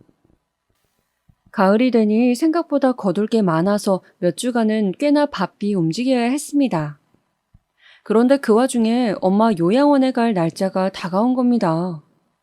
바쁜 시기니 일정을 미루려고 했지만 이내 포기했습니다. 안 그래도 지난번에 다녀올 때 하늘이 뚫린 듯 비가 오던 터라 약속을 미뤘거든요. 그랬더니 요양원 쪽에서 급히 연락이 와서는 엄마가 울고불고 난리를 친다는 겁니다. 막내딸이 오늘 오기로 했는데 오지 않았다면서 찾아달라고 그런 거라고 하더라고요. 그 얘기를 듣는 순간 말문이 막히고 어찌나 죄스럽던지 전화를 끊고서 허겁지겁 둘째에게 데려다 달라고 부탁해 곧바로 서울로 향했습니다. 저에겐 수많은 일정 중 하나지만 그게 엄마에겐 얼마나 소중한 약속이었을지 생각을 못했던 거예요. 그날 요양원 도착하자마자 엄마를 꼭 껴안아줬던 기억이 선명하네요. 그래서 이번에도 약속을 변경하지 않고 다녀오기로 한 겁니다. 하지만 하필이면 그날 새벽부터 할 일이 많아서 오전 기차를 놓쳐버리게 되었어요. 할 수 없이 오후 기차를 타고서 서울로 향했습니다. 부끄럽지만 일을 하고 바로 출발한 터라 꼴이 말이 아니긴 했어요. 제대로 씻지도 못하고 옷만 대충 갈아입은 채요. 올라가는 기차 안에서 급한 대로 정돈하긴 했지만 평소 때와는 차이가 있었을 거예요. 올라가자마자 엄마를 만나고서 이런저런 이야기를 나누다 보니 어느새 늦은 저녁이 되었더라고요. 뒤늦게 집으로 올라가려니 오전에 무리해서인지 몸은 이미 녹초가 됐고 밤은 깊어져서 난감하더군요. 염치 없지만 어쩔 수 없이 첫째에게 연락을 하게 됐습니다. 이전에도 외할머니 요양원에 가게 되면 본인 집 근처니 와서 자고 가라고 몇 번 말했거든요. 하룻밤만 신세지자는 생각으로 연락해보았더니 고맙게도 바로 오더라고요. 첫째 집은 예전에 첫 이사를 했을 때 잠시 들린 것 말고는 처음이었습니다.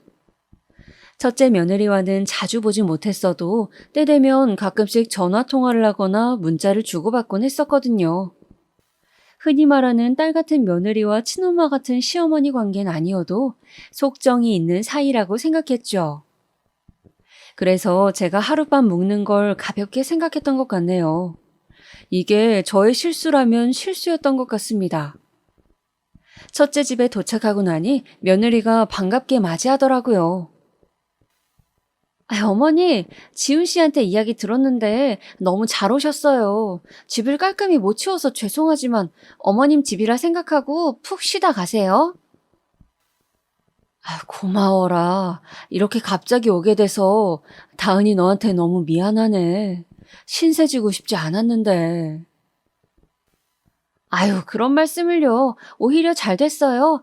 밤늦게 돌아가시면 위험하셨을 테고, 이렇게 된 거 아들 집도 구경하시면 좋잖아요. 빈말이라도 먼저 나서서 반겨주고 챙겨주는 며느리가 너무나 고맙더군요. 저는 샤워를 마치고서 아들 부부와 함께 이런저런 이야기를 나누었습니다. 저는 그동안 제가 남편과 둘이 지내며 있었던 소소하고도 소박한 하루 일과들, 지난 여름 동안 마을에서 일어난 수많은 자연 변화와 여러 볼거리들에 대해서 말해주었죠. 괜스레 걱정할까봐 요양원을 오가며 엄마와 있었던 일에 대해선 이야기하지 않았지만요.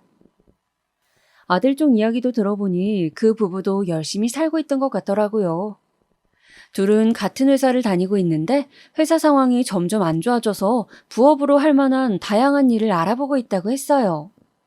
며느리가 인테리어 일을 하니까 그 전공을 살려서 카페 창업 쪽으로 생각한다고요. 그저 나이든 시골 할머니로선 아들과 며느리가 하는 이야기가 무슨 말인지 정확히 알아듣지 못했지만요. 이런저런 생각이 많은 것 같기에 먹고 사는 걸 걱정하는 건 모두가 같은 고민이니 제가 해줄 수 있는 조언을 해주기도 했어요. 대화 중간중간 둘째가 하고 있는 일에 대해 묻기도 했지만 저도 자세히는 몰라서 대답해주긴 어려웠어요. 며느리가 말하길 도련님은 말투가 너무 딱딱하고 경직돼서 대화하기 어렵다고 하더라고요. 살가운 첫째와는 다르다면서요. 그때는 몰랐지만 아마도 둘째 험담을 하고 싶어 했던 것 같네요. 저의 눈치 없음이 이렇게 또 상황을 모면하는 데 도움이 된 것 같아요. 그렇게 반가운 만남도 잠시 저는 고단한 몸을 이끌고 이만 잠에 들기로 했습니다. 아들 부부에겐 깜박하고 말 못했지만 내일 일찍 내려갈 예정이었거든요. 남편이 걱정돼서 오래 자리를 비울 수가 있어야 말이죠. 아들이 안내한 빈 방에 들어가 남편에게 안부 전화를 했어요. 그러고선 누웠는데 잠자리가 낯설어서 그런 건지 몸은 피곤하지만 막상 잠이 안 오더라고요. 그렇게 한참을 뒤척이다가 목이 타서 물이나 마실까 싶어 거실로 나왔어요. 내일 출근할 텐데 혹여나 저 때문에 깰까 주변을 더듬거리면서 조심히 걸어갔죠. 그런데 안방 쪽에서 말다툼하는 소리가 들리는 겁니다. 내가 낄 일은 아니다 싶어서 모른 척하고 컵에 물을 따르고 있었어요. 물이 은은하게 조로록 떨어지는데 그 소리 사이로 며느리의 한마디가 들린 겁니다. 작은 목소리였지만 너무나 선명하게 들려왔어요. 그래서 어머님은 언제 간대? 저는 설마 제 이야기인가 싶어서 천천히 안방 쪽으로 걸어갔습니다. 그냥 끝까지 모른 척했다면 그 후엔 지금과 아예 다른 상황이 펼쳐지고 있을지도 모르겠네요. 하지만 그때 당시 저는 혹시 제가 민폐되는 일을 한 걸까봐 겁이 났어요. 그래서 꼭 그 이야기를 듣고 싶었던 것 같아요. 제가 안방 틈 사이로 들었던 대화는 정말로 아들 부부가 한 말이 맞는지 또 다른 사람이 있는 건 아닌지 의심될 정도로 상상 못한 이야기였습니다. 차마 다시 떠올리는 것조차 두려운 일이지만 두 사람의 대화는 분명 이런 내용이었어요. 그래서 어머니는 언제 간대? 모르겠어. 아마도 오래 계시진 않을 거야. 지금 시골에 일도 많으니.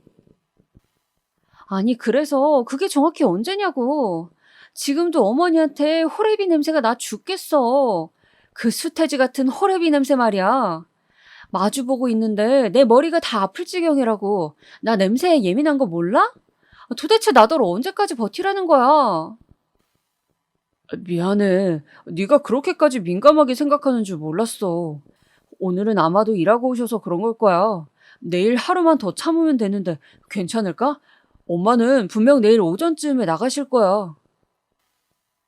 당신이 그랬지? 어머니 요양원으로 병문안 다니신다며. 알고 보면 본인이 다녀야 하는 거 아니야? 저렇게 굼뜨고 냄새나는 노인네는 그냥 요양원에 있는 게 도와주는 거라고. 귀찮게 비위 맞춰주는 것도 한두 번이지. 다투는 소리가 잦아들었지만 저는 그 자리에서 한 발자국도 움직일 수 없었어요. 그 순간만큼은 차라리 꿈이길 바랐습니다. 잘못 들은 거길 바랐어요. 그토록 믿고 의지했던 첫째 아들 부부에게 배신당하고 모욕을 받은 게 너무나 수치스러워서요. 나를 저렇게 쓸모없는 노인네로 생각하면서 앞에선 존경하는 어른인 척 사랑하는 가족인 척 굴었다는 게 정말이지 너무나 끔찍했습니다. 저는 숨죽인 채 다시 방으로 돌아갔습니다. 그 긴 밤 내내 소리가 새어나가지 않게 웅크리고선 눈물을 흘릴 수밖에 없었어요. 그동안 아들만을 바라보며 그 힘든 순간들을 견디고 버텨온 내 신세가 딱하고 안타까워서 울음이 멈춰지질 않더라고요. 내가 훈장으로 여기던 것들이 다 허사였다는 걸 알게 되니 모든 게 무의미해지는 것 같았죠. 그런 와중에 더욱 신경 쓰였던 건 며느리가 말했던 것처럼 엄마가 처음 요양원에 갔을 때도 자식들이 당신을 그렇게 생각해서 보낸 거라고 생각할까봐 겁이 나더군요. 혹시나 그렇게 오해했을까봐. 만약 그랬다면 이제 와서 그 오해를 풀 수 있을까 하는 생각들로 머리가 너무나 복잡했습니다. 아직도 그날의 절망을 생각하면 지금도 숨이 턱 막히는 기분이에요. 어떻게 흘러간 건지 모를 긴 밤이 지났어요. 거의 뜬 눈으로 지새운 저는 새벽부터 집으로 돌아갈 채비를 하고 있었습니다. 움직이는 소리를 듣고서 아들이 방을 찾아왔더군요. 뭐야, 엄마, 왜 이렇게 일찍 일어났어? 벌써 가려고? 저를 보며 평소처럼 말을 거는데 도저히 얼굴을 쳐다보지 못하겠더라고요. 울음이 터져 나오려는 걸 억지로 참고서 아무 말 없이 그렇게 집을 나섰습니다. 아들이 붙잡는 걸 뿌리치면서요. 엄마 왜 그래? 무슨 일 있어? 왜 아무 말도 없냐고. 알았어. 그럼 데려다 줄게. 밥만 먹고 가. 그렇게 저는 기차를 타고 집으로 향했습니다. 돌아가는 길에서도 주책 없게 연신 눈물이 나오는 걸 참느라 혼났네요. 집에 도착하자마자 저는 욕실에 들어가 제 몸을 닦기 시작했습니다. 살이 부르트도록 닦고 또 닦아도 그 냄새라는 게 지워지지 않는 것 같았어요. 그럼 그건 아마도 제 몸에 밴 삶의 냄새가 아니었을까요? 그게 싫었다는 건 그냥 나라는 인간 자체를 증오했단 거란 걸 깨달은 거예요. 그렇게 욕실에서 하염없이 몸을 닦아내는 동안 남편이 다가와 무슨 일 있냐고 물었지만 아무 말도 할 수 없었고요. 그 뒤로 제 상태를 걱정한 남편이 이따금씩 첫째 아들과 통화하는 소리가 들렸지만 그래도 방 안에 틀어박힌 저는 여전히 자리에서 일어날 수가 없었습니다. 그렇게 하루 이틀이 지나고 나서야 배가 고프고 그만 일어나고 싶다는 생각이 들더라고요. 남편의 도움으로 몸을 일으킨 저는 전과 같은 기력을 되찾기 위해 조금씩 움직이는 노력을 했어요. 그러자 며칠간 아무것도 말하지 않고 옆을 지켰던 남편이 조심스럽게 묻더라고요. 서울 가서 무슨 일이 있었느냐고요. 더 이상 비밀로 할 수 없을 것 같아서 솔직하게 전부 이야기했습니다. 제가 말하고 듣고 느낀 전부를요.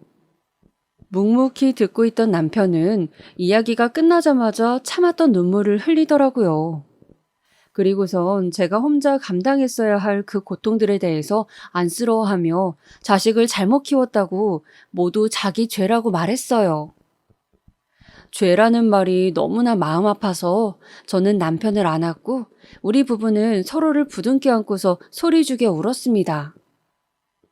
우리는 그저 한평생 우리 자리에서 최선을 다해 일해온 것 뿐인데 대체 무슨 죄를 지었기에 이런 고통을 받아야 하는 걸까요? 억울하고 분해서 참을 수가 없었습니다. 그 뒤로 저와 남편은 깊은 우울함을 느낀 탓에 집 안에서만 머무르며 조용히 생활했습니다. 저희 집에서 가까이 살던 둘째가 이런 변화를 자각하고선 때마다 찾아오기 시작했죠. 우리가 걱정돼서 온 거였지만 좀처럼 입을 열지 않으니 답답해하는 것 같았어요. 그렇지만 곁에서 잠자코 기다리며 우리를 열심히 보필해 주었네요. 그때 정말로 둘째에게 큰 고마움을 느끼고 있었어요. 평생 느껴보지 못한 고난의 순간이 우리 부부에게 한꺼번에 찾아와 낙담하고 있었을 때 기꺼이 우리의 손발이 되어준 둘째가 있었기에 조금씩 힘을 낼 수 있었던 것 같아요.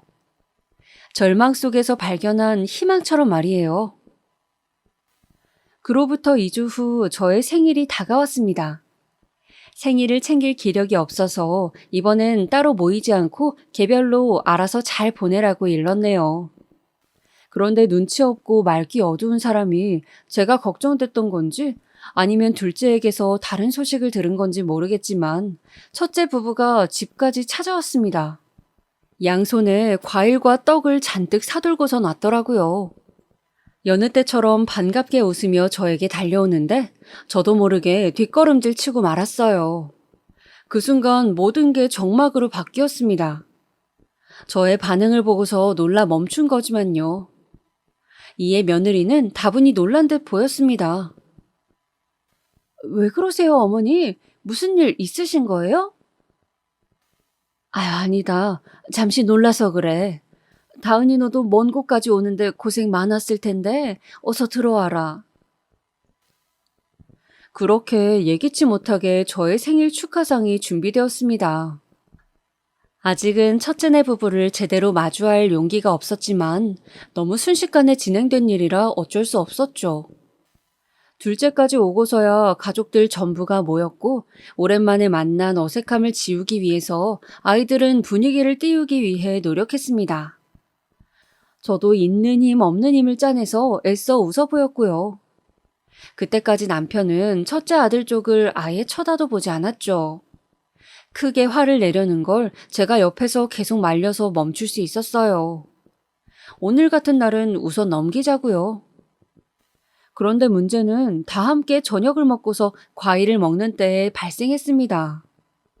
과일 하나를 집어서 먹으려는데 갑자기 첫째 며느리가 짠 하는 효과음을 내더니 선물 상자를 내밀더군요. 생신 축하드린다면서 가장 해맑은 얼굴로 선물을 준 거였어요. 저는 이번에도 애써 미소를 띤 얼굴로 선물을 받아들었습니다. 그리고 조심스럽게 풀어본 그 순간 저는 또다시 얼어붙고 말았어요. 며느리가 준비한 선물은 향수였습니다. 제가 향수를 보며 아무 말도 못하고 있는데 며느리가 옆에서 신이나 설명을 이어가더라고요. 어머니, 제가 어머니를 위해서 고르고 고른 향수예요. 엄청 인기 좋은 제품이거든요, 이거. 힘들게 일하시고 나서 이 향수를 가볍게 한번 뿌리고 나면 새 옷 입은 것처럼 산뜻하게 바뀔 거예요. 어때요? 좋죠? 저렇게 말하는데 한편으로는 그때 아들 집에서 들었던 목소리가 같이 떠오르더라고요. 지금도 어머니한테 호레비 냄새 나서 죽겠어. 그 수태지 같은 호레비 냄새 말이야. 마주보고 있는데 머리가 다 아플 지경이라고. 나 냄새에 예민한 거 몰라? 저는 그 어지러운 목소리들을 더 이상 참지 못하고 향수가 담긴 상자를 바닥에 던져버렸습니다. 첫째와 둘째, 며느리와 남편은 그 자리에 굳어서 얼어붙어 버렸죠. 그리고서 저는 여태껏 너무나 물어보고 싶었지만 다시는 아들 얼굴을 보지 못하게 될까봐 차마 묻지 못했던 것들을 며느리를 향해서 소리쳤어요. 제발 그만해라. 다은이 너 내가 호레비 냄새 나서 향수 준 거니? 네 눈에 나는 구역질 나는 병균 덩어리니까 이렇게라도 악취를 지우고 싶어서 선물해 주는 거야? 너무 고맙다. 네 마음이 잘 느껴져. 겉으로 웃으며 헤헤거리면 네 그 까만 속내가 안 보이니까 모든 게 만만하지? 그러니까 시어머니인 나를 이렇게 기만하는 거 아니야. 제 악에 바친 외침에 며느리는 놀라서 아무 대꾸도 하지 못하더라고요. 그 와중에 첫째 아들만이 뛰어와서는 제 손을 부여잡고 말하길. 엄마, 왜 이래 갑자기? 그게 다 무슨 말이야? 엄마가 왜 병균 덩어리냐고. 그러니까 내가 왜 너한테 그런 존재가 돼야 해? 지훈아, 너희를 위해 평생을 살았는데 엄마한테 돌아온 게 고작 그런 취급이야? 네가 어떻게 나한테 그래? 엄마 다 들었어. 너희 집에 간 날 밤에 너랑 다은이가 이야기하는 거 다 들었다고. 다 들었다고? 정말? 그때 이야기 다 들은 거야, 엄마? 이런 생일상이 무슨 소용이고 생일 선물이 무슨 소용이니? 엄마 마음을 갈기갈기 찢어놓고선 태어난 날을 축하해주겠다고? 너희 때문에 처음으로 난 태어난 걸 후회하게 됐는데 이럴 거면 차라리 요양원에 맡기지 그래. 더러운 짐짝 취급받느니 그게 훨씬 더 사람 사는 것 같겠네. 아들은 더 이상 아무 말도 하지 않았습니다. 그래요. 자기가 사람이라면 어떤 대답도 할 수 없었겠죠. 제 울부짖음에 둘째는 어느 정도 상황이 파악이 된 듯 아직도 제 손을 붙잡고 있는 첫째를 제게서 떨어뜨려 놨습니다. 남편은 아들과 며느리에게 크게 호통을 치며 꾸짖는 것 같았어요. 그러자 며느리가 그제야 저에게 와서 말을 하더라고요. 죄송해요. 어머니 들으라고 한 이야기는 아닌데 들으셨다니 우선 사과는 드릴게요. 그런데 솔직히 어머니도 너무한 거 아니에요? 그날도 저희 상황 어려운 거 말했는데 끝까지 도와주시겠다는 말씀 한 번도 없었잖아요. 하다못해 가게 여는데 필요한 거 없냐고 묻지도 않고 열심히 하면 때가 온다니 이딴 영양가 없는 말만 하셨잖아요. 저도 알아요. 어머니 지금 경제적으로 우리 도와주고도 남을 만큼 모아두신 거요. 그럼 대놓고 돈을 달라 했으면 그게 더 나았을까요? 그럼 그거대로 싫으셨겠죠? 제가 그동안 시댁에 못한 게 뭐가 있는데요. 저 원래 그런 성격 아니에요. 살갑고 밝고 엉겨붙는 그런 성격 아니라고요. 그렇게 노력했는데 어머니는 우리를 위해서 해주신 게 대체 뭐가 있냐고요. 이 광경을 바로 옆에서 지켜보던 첫째는 저와 며느리 사이에 서서 싸움을 말리지도 멈추지도 못한 채 안절부절 못하고 있었어요. 그 모습을 보며 아, 저래서 그동안 붙잡혀 살았구나 싶더라고요. 그게 너무나 한심해서 도저히 아들을 쳐다볼 수가 없었네요. 결국 돈 때문에 나한테 애쓴 거라는 거지? 그 몇 푼 얻고 싶어서 네 자신도 속이고 여태껏 거짓으로 우리 가족을 대했다는 거 맞지? 어머니가 시골에만 계셔서 세상 물정을 잘 모르시나 본데 사람은 누구나 목적이 있으니까 행동하고 태도를 취하는 거예요. 그러니까 처음부터 그냥 너그럽게 도와주셨으면 이런 사단 안 났을 텐데 돈을 쥐고서 줄 듯 말 듯 행동하니 안 넘. 그 말이 끝나자마자 남편이 아들의 뺨을 아주 세게 연달아 3번 때렸습니다. 그 커다란 소리에 놀라서 우리 사이에 일순간 또다시 적막이 찾아왔죠. 아버님, 지금 뭐 하시는 거예요? 이 사람 뺨을 때린 거예요? 네가 맞지 않았다고 해서 서운해할 필요 없다. 너는 남의 집 딸이니 우리 집 자식을 때린 거지. 이유는 3가지다.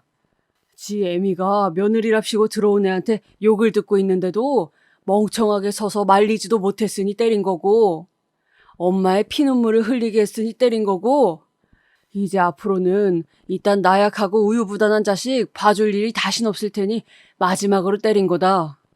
이제 정말로 끝이니 이만 나가라. 남편의 말에 아들은 울음을 터뜨리면서 그제야 잘못했다고 말하더라고요. 그러자 며느리가 일어나서 아들을 억지로 일으켜 세워서 나가버렸습니다. 아들은 멍청하게 또다시 질질 끌려가더라고요. 아무래도 거부할 수 없는 무언가가 있는 것처럼 아들은 며느리를 따랐습니다. 둘 사이에 어떤 이야기가 오가고 어떤 위로와 명령을 주고받았는진 몰라요. 다만 두 사람은 그렇게 건너올 수 없는 강을 떠났고 가족으로서 끝을 맞이한 겁니다. 물론 피가 섞인 아들과 그렇게 말처럼 쉽게 절연을 할 수는 없겠지만 이번 일로 인해서 저는 마음의 문을 닫아버리고 말았거든요. 늘 순종적이고 순진했던 첫째는 이제 정말로 아내를 선택을 한 거겠죠. 그동안 무슨 일이 있었던 거예요? 힘드시겠지만 저한테도 말씀해 주세요, 엄마 아빠. 둘째가 그제서야 무슨 일이 있었는지 진위를 물었어요. 저는 첫째의 집에서 겪었던 일을 전부 말해 주었고, 그동안 남편과 어떤 마음으로 지내왔는지 말해 주었습니다. 그러자 둘째는 아무 이야기 없이 저를 꼭 안아주었어요. 고생했다, 미안하다, 이런 말 하나 없이요. 그런데 어쩐지 그게 더 위안이 되는 기분이었습니다. 말로 상처받은 마음에 따스한 포옹으로 위로를 건네는 느낌이어서요. 첫째와 며느리가 바라던 게 결국 저와 남편이 모아온 돈이었다는 걸 깨달은 저는 허탈함을 감출 수 없었습니다. 제가 첫째에게 결혼 자금을 보내면서 했던 말이 있었어요. 지금 이렇게 보태주긴 하지만 네가 원하면 이것보다 더 내어줄 수도 있어. 엄마 아빠는 언제나 너를 응원하고 너의 편으로 존재할 테니 도움이 필요하면 말해줘. 그런데 아들은 이 말을 며느리에게 고지고대로 전했을 테고, 둘은 그렇게 우리 재산이 탐이나 제 성격에 맞지도 않는 다정한 척을 해온 거겠죠. 자식들을 위해 모아온 돈인데 오히려 그 돈 때문에 자식을 버리게 되는 날이 올 줄은 꿈에도 몰랐던 일이네요. 저는 더 이상 또 다른 분쟁이 일어나지 않도록 어서 재산을 처분해야겠다는 생각만 들었습니다. 그래서 저와 남편이 앞으로 노후 자금으로 쓸 돈만을 남겨두고 나머지 돈을 한 통장 안에 모아두기로 했죠. 하나 둘씩 땅을 처리하다 보니 돈을 벌어야겠다는 일념하에 참 많은 곳에 손을 댔다는 걸 깨달았습니다. 이 밭들도 내 일터이자 집 같은 곳이었으니 막상 팔면서 섭섭함을 느끼기도 했고요. 그렇게 모아보니 통장 안에는 어느새 3억가량의 돈이 모였습니다. 우리 부부가 앞으로 먹고 살 돈을 제외했으니 제 기준으로 이 정도면 꽤나 많이 모아뒀다고 생각되더라고요. 그 모아둔 돈에서 조금 떼어 엄마 요양원 병원 침실도 바꿔드렸어요. 집으로 데려올 순 없지만 그렇게라도 조금 더 편히 모시고 싶은 마음이었습니다. 남은 빚은 앞으로 살면서 더 자주 찾아뵙는 걸로 갚아나가야겠죠. 제가 엄마를 버렸다고 생각이 들지 않게 사랑하는 마음을 담아서 가려고 합니다. 그러고 나서 얼마 후 남편이 첫째 부부와 둘째, 예비 며느리를 집으로 불렀습니다. 안녕하세요, 어머니. 오랜만이에요. 그동안 잘 지내셨죠? 그래, 덕분에 별 문제 없이 잘 지냈다. 다행이네요. 궁금하실 텐데 저희도 회사 다니면서 열심히 살고 있어요. 카페는 조만간 어떻게든 차리려고 준비 중이고요. 나중에 개업하면 한번 놀러 오세요. 첫째 며느리를 다시금 마주하는 건 구역질이 날 만큼 어려운 일이었지만 다행히 대화가 길지는 않은 터라 참을 수 있었어요. 그 다음 둘째네까지 모였을 때 남편은 어렵사리 입을 열었습니다. 자, 그간 우리 가족의 불화가 어디서부터 시작됐냐고 하면 나와 너희 엄마는 바로 이 재산 때문이라고 생각했다. 우리를 구해줄 이 돈이 오히려 우리를 해하고 멀어지게 할 줄은 꿈에도 몰랐어. 우린 그냥 잘 먹고 잘 살고 싶었던 것뿐인데 말이지. 그래서 너희 엄마와 상의한 끝에 마지막 결정을 하기로 했다. 재산을 전부 처분하고 자식들에게 양도하는 일이지. 그리고 우리는 둘째에게 모든 재산을 넘기기로 했다. 자, 통장 가져가라. 이 말을 들은 첫째가 벌떡 일어나 통장을 빼앗아서 금액을 확인하더라고요. 뭐? 3억? 3억을 모았다고요? 그래서 지금 이 거금을 지석이한테만 다 주겠다는 거예요? 말도 안 돼. 이건 아니잖아요. 나도 엄마 아빠 아들인데 이제 와서 연을 아예 끊기라도 하겠단 거냐고요. 맞았어. 연을 끊겠다는 이야기야. 네가 그토록 바랐던 돈인 거 알아. 그럼 경솔하게 굴지 말았어야지. 부모를 욕보이고서 재산을 물려받을 수 있을 거라 생각했니? 얼굴에 침을 뱉는 자식한테 돈을 내어줄 만큼 우리 그렇게 무지한 사람들 아니야. 그걸 지금이라도 너희가 깨닫길 바라. 어머님, 아버님, 일단 결정하셨다면 돈이 얼마든 원하는 대로 처리하세요. 저는 저에게 주어진 상황 속에서 열심히 살아가면 되니까요. 그런데 저는 사실 저번 일을 오늘 꼭 사과드리고 용서를 구하고 싶어서 온 거거든요. 그것만은 알아주셨으면 좋겠어요. 어머님 이야기를 했던 것도 전부 진심이 아니었고 어쩔 수 없는 상황이 만들어낸 저의 오만함 정도로 받아들여 주셨으면 좋겠어요. 예, 다은아. 나는 어쩔 수 없니, 오만함이니 그런 말들 어려워. 그래서 그냥 그게 너의 진심이라고 생각하려고. 그리고 돈은 욕심 없다는 말로 들리니 다행인 것 같네. 우리 모든 땅을 팔아 번 돈이 다 저기 있거든. 지석이 결혼 자금으로 알뜰히 잘 쓸 수 있도록 옆에서 응원만 해줘. 이 말을 듣자마자 며느리 얼굴이 울긋불긋해지더니 또다시 첫째를 데리고 나가려 하더라고요. 그런데 이번엔 첫째가 나가지 않고 버티는 겁니다. 글쎄, 전과는 정반대의 상황이었네요. 나가려면 당신 혼자 나가. 난 여기 있을게. 이렇게는 못 나간다고. 당황한 며느리가 첫째를 억지로 끌고 나가려 했지만 첫째는 이 예상 못한 상황에 흥분한 건지 꼼짝도 하지 않은 채 남편에게 따지고 있었죠. 저는 부엌에 가서 물을 떠와 첫째 얼굴에 부어버렸습니다. 아무리 돈에 눈이 멀어도 그렇지 이제는 한 명만 남은 네 편까지 외면할 거냐고요. 첫째는 그제야 정신을 차렸는지 아무 말 없이 젖은 얼굴만 닦다가 이내 빠져나갔습니다. 둘째와 예비 며느리만이 그 아수라장이 된 자리를 조용히 정리했고요. 한바탕 난리가 지나고 나자 거짓말처럼 평화가 찾아온 듯 했어요. 저와 남편은 매일 손을 잡고 뒷산을 걷는 운동을 하기 시작했습니다. 그러다 보니 남편의 거동도 조금씩 편해지기 시작하더라고요. 그 시간 동안 대화할 기회도 늘어나면서 남은 노년을 즐기기 위해 각자의 꿈에 대해서 몇 날 며칠 이야기하기도 했어요. 최근에는 함께 집에서 골프를 배우기로 했는데 과연 그게 될런지는 모르겠네요. 아, 둘째는 무사히 결혼을 했습니다. 너무 멋진 신랑과 너무나 아름다운 신부였죠. 누구보다 기쁜 마음으로 축하해 주었는데 두 사람은 왠지 저와 남편처럼 평생 서로 아껴주며 살아갈 것이란 예감이 들어요. 이번 예감은 저번과 다르게 분명합니다. 그런데 혼자서 모든 재산을 물려받아서 그런지 둘째가 자꾸 남편과 저를 모시고 살겠다고 하더라고요. 고맙지만 저희는 한사코 거절했습니다. 괜히 한 지붕 아래 둘째네 눈치를 사서 볼 거 있나요? 나이가 들었다 해도 꼭 자식에게 기대어 살라는 법은 없으니까요. 한 차례 위기를 겪고 난 우리 부부는 이제야말로 일상의 행복을 온전히 받아들일 준비가 되어 있다고 생각해요. 그리고 첫째는 이혼을 했다고 들었어요. 카페를 창업하는데 자금이 부족하니 의견 충돌이 일어나고 결국 크게 싸운 후에 이혼했다고요. 우리와 그런 일이 있고 나서부터 싸움이 잦았다고 하니 둘의 의견도 100% 맞는 건 아니더라고요. 그 두 사람이 헤어지고 나면 첫째 혼자서 단 한 번은 우리를 찾아오지 않을까 싶었는데 아직까진 오지 않았네요. 하지만 멀지 않은 시간 내에 오게 될 거라고 믿어요.